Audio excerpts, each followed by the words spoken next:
समझ गया कि कोई चोर आता है रात्रि में और आकर के चोरी कर जाता है।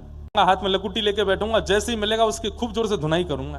देख लिया इसने, जैसे ही लाठी लेकर के पीछे दौड़ा, लकुटी लेकर, रुक जा चोर चोर चोर। तिरुपति बालाजी के दर्शन किए,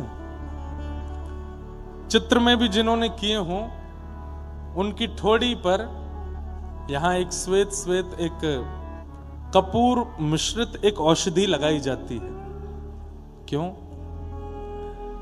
कहते हैं तिरुपति ऊपर तिरुमला जो है वो पहाड़ पर है, नीचे तिरुपति है।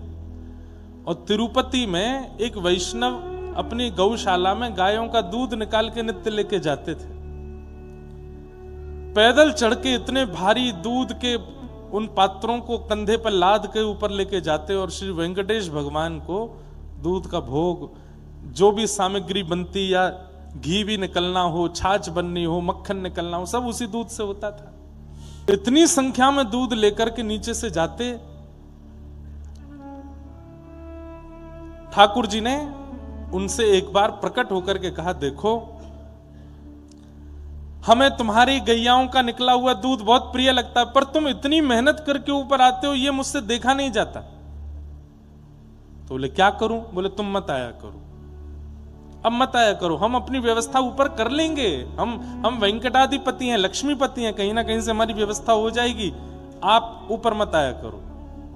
तो वो जो ग्वारिया थे ना, उनके नेत्र सजल हो गए। बोले अच्छा, तो मतलब अब मेरी जगह किसी और को बैठाने वाले हो, मुझको परिवर्तित कर रहे हो, सेवक बदल रहे हो। वही बात वो ग्वारिया कहने लगा वेंकटेश भगवान से कि नाथ, आपको मुझसे अच्छा कोई सेवक मिल गया है क्या, जो मेरी से? नहीं नहीं नहीं, ऐसी कोई बात नहीं है, बस तुम अब वयोवृद्ध हो गए हो, इतनी ऊपर चढ़ के आते हो, इसलिए हम कह रहे हैं कि तुम मत आया करो। उस सेवक ने कहा, बोले आप चाहे जितना मना करो, मैं तो आऊंगा। नित्य जाने लगे। ठाकुर जी बोले ऐसे नहीं मानेगो, मुंह को कुछ और करना पड़ेगा।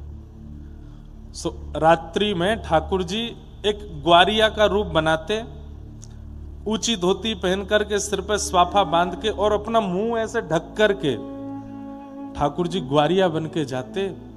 और जैसे ही वो ग्वारिया जिसकी गौशाला थी वो सो जाता, ठाकुर जी जाते और सब गैयाओं को खड़ा करके थन में मुख लगा करके सबका दूध पियाते। दूसरे दिन उसने सुबह जैसे ही दूध निकाला तो एक गैया का भी दूध नहीं मिला। चिंतित हो गया, इतनी सारी गैया मेरी, इनका दूध गया कहां? ठाकुर जी आके पी जाते रात में। और ठाकुर जी स्वयं आते, आकर के गैयाओं का स्पर्श करते तो गैया इतनी मंत्रमुग्ध हो जाती कि कुछ ना रम्माती ना चिल्लाती, कुछ नहीं कहती, ठाकुर जी को दूध पीने देती। सबको दूध पी के ठाकुर जी चले जाते। हाँ हाँ, एक दिन निकला, 2 दिन निकले, 3 दिन निकल गए, दूध मिल ही नहीं रहा है। वो ग्वारिया सोचने लगा, मेरी गैया चरने जाती हैं, खूब प्रेम से चारा चरती हैं, पर दूध क्यों नहीं हो रहा है? और एकाध को नहीं हो, समझ में आती बात, एक गैया की भी दूध नहीं है। समझ गया कि कोई चोर आता है रात्रि में और आकर के चोरी कर जाता है। आज रात में सोने का बहाना बनाऊंगा, हाथ में लकुटी लेके बैठूंगा, जैसे ही मिलेगा उसकी खूब जोर से धुनाई करूंगा। रात में ऐसे आंख मीच करके लकुटी हाथ में लेकर के सोया, इतने में वेंकटादि भगवान, वेंकटेश भगवान आ गए। आ करके जैसे ही थन से मुख लगा करके पीने लगे। देख लिया इसने, जैसे ही लाठी लेकर के पीछे दौड़ा, लकुटी लेकर, रुक जा चोर चोर चोर, मेरी गैयाओं का दूध पीने आता है। ठाकुर जी वहां से बेचारे जैसे तैसे भागे। अब ठाकुर जी इतनी जोर से भागे, वो पकड़ तो पा नहीं रहा था, तो उसने अपनी लकुटी ऐसे घुमाई और जोर से घुमा करके मारी। ठाकुर जी उसी समय पीछे देख रहे थे कि ज्यादा पास तो नहीं आ गए, इतने में लकुटी आकर के यहीं लगी ठोड़ी पे। ठाकुर जी जैसे तैसे वहां से भाग करके ऊपर जाकर के खड़े हो गए तिरुपति भगवान। अब आज दूध मिल गया उसको, दूध निकाला, कंधे पर लाद करके ऊपर आया, बाहर से ही बोलता आ रहा है, क्षमा कर देना भगवान, 3 दिन आपको दूध नहीं दे पाया। अरे एक चोर मेरी ग्वारिया गौशाला में घुसे आया था और उसके कारण ये, और आज मैंने उसके अच्छे से, पता नहीं कहीं तो उसके टूटे होंगे हाथ पांव, ऐसी जोर की लकुटी घुमा के मारी थी। अब याद रखेगा, जीवन में कभी दूध पीने नहीं आएगा। ठाकुर जी मंद मंद मुस्कुरा रहे थे, बोले अच्छा। उसने आकर के प्रणाम किया, दूध भोग सामने रखा। जैसे ठाकुर जी की झांकी देखी, थोड़ी में से रक्त निकल रहा था, नेत्र सजल हो गए, घबरा गया। बोले जय जय, ये आपको किसने मारा? ये इतनी श्रम कैसे हुआ आपकी थोड़ी पे? भगवान बोले छोड़ो, अब रहने दो, क्या बताएं? नहीं नहीं बताओ। वो इंद्र भी होगा तो मैं स्वर्ग में जाकर के खींच के लाऊंगा उसको। किसने मारा आपको, बताओ। ठाकुर जी बोले रहने दो, मत पूछो। भगवान एक बार नाम तो लीजिए आप उसका, कौन व्यक्ति है? तिरुपति का है, तिरुपति तिरुमला का है। तो ठाकुर जी बोले अच्छा, हमारे नगर के किसी व्यक्ति ने ऐसा किया?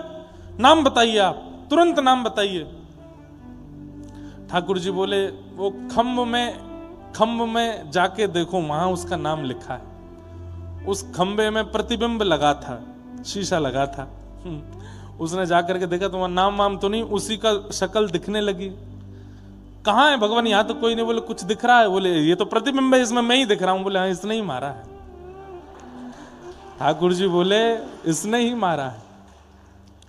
चरणों में गिर गए, रोने लगे। बोले नाथ, मैंने ऐसा नहीं किया। बोले 3 दिन से चोर आ रहा था? बोले हाँ। बोले तुमने एक बात विचार नहीं की? बोले क्या? हजारों गायों का एक व्यक्ति दूध कैसे पी सकता है? हजारों गायों का एक व्यक्ति दूध पी सकता है? नहीं। हजारों गायों का दूध कौन पी सकता है? केवल परमात्मा पी सकते हैं। तो बोले वो चोर कोई और नहीं, हम ही आए थे। तुम हमारी बात नहीं मान रहे थे, रोज ऊपर लेकर के दूध चले आते हो तिरुपति में। अब तुम नहीं माने तो हमने सोचा कि ऐसा क्या करें कि तुमको आना ना पड़े, हम ही नीचे आके गैयाओं का दूध पी जाते थे। पर आज तुमने ऐसी सेवा करी हमारी, है इतनी जोर से लकुट्टी मारी। चरणों में गिर गए। तुरंत एक औषधि बना करके ठाकुर जी की थोड़ी पर लगाई। प्रभु मेरे प्राण ले लीजिए, मेरे हाथ पैर कटवा दीजिए, मैं अब जीना नहीं चाहता, मैंने अपने नाथ को कष्ट दिया। ठाकुर जी बोले नहीं, अब तुम्हारी याद में जब तक पृथ्वी पर मेरा ये धाम तिरुपति विराजमान है, मैं नित्य इस औषधि को यहां लगाऊंगा ताकि तुम्हारी याद रहे। कुछ मांग लो, मैं तुमसे बहुत प्रसन्न। तब उस भक्त ने क्या मांगा कि नाथ, सेवा करना मेरा अधिकार है, वो अधिकार मुझसे छीनिए मत। नित्य दूध निकालना, पात्र में रखना, चढ़ करके अब लाद के ऊपर लाना, आपको लगता है कि मुझे बहुत श्रम होता है, पर मुझे श्रम नहीं होता है। वो मेरा सौभाग्य है, मेरा अधिकार है। मैं कुछ नहीं जानता, केवल कम से कम एक गुण मेरे पास है, दूध निकाल के आपकी सेवा में लाना, वो मुझसे मत छीनिए नाथ, और मुझे कुछ नहीं चाहिए। ये अधिकार मुझसे मत छीनिए, ये मेरा अधिकार है, मुझे दे दीजिए। ठाकुर जी प्रसन्न हो गए और फिर अंतिम श्वास तक उस भक्त की वो सेवा चलती ही रही। सेवा हमारा अधिकार है।